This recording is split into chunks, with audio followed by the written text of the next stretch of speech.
Hi friends, నేను మీ శ్రీరాజ. కళామ తల్లి ముద్దు బిడ్డలందరికీ స్వాగతం, సుస్వాగతం.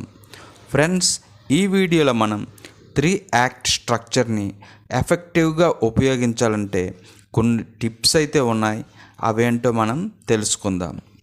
మనం కథ రాసినప్పుడు first act, second act, third act ఇలా రాస్తాం కదా.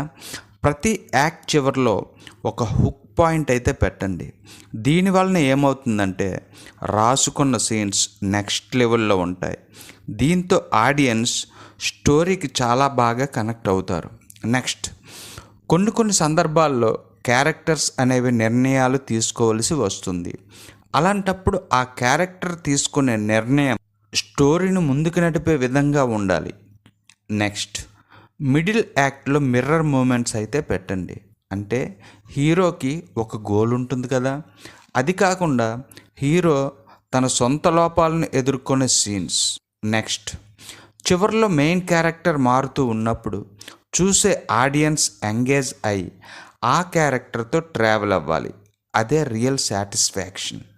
ఫ్రెండ్స్, మీకు ఇలాంటి స్క్రిప్ట్ థింకింగ్, క్యారెక్టర్ ఆర్క్ లాంటి విషయాల్లో ఆసక్తి ఉందా?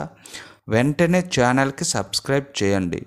మీరు రాసుకున్న కథని స్క్రీన్ మీదకి తీసుకురావచ్చు. Thank you.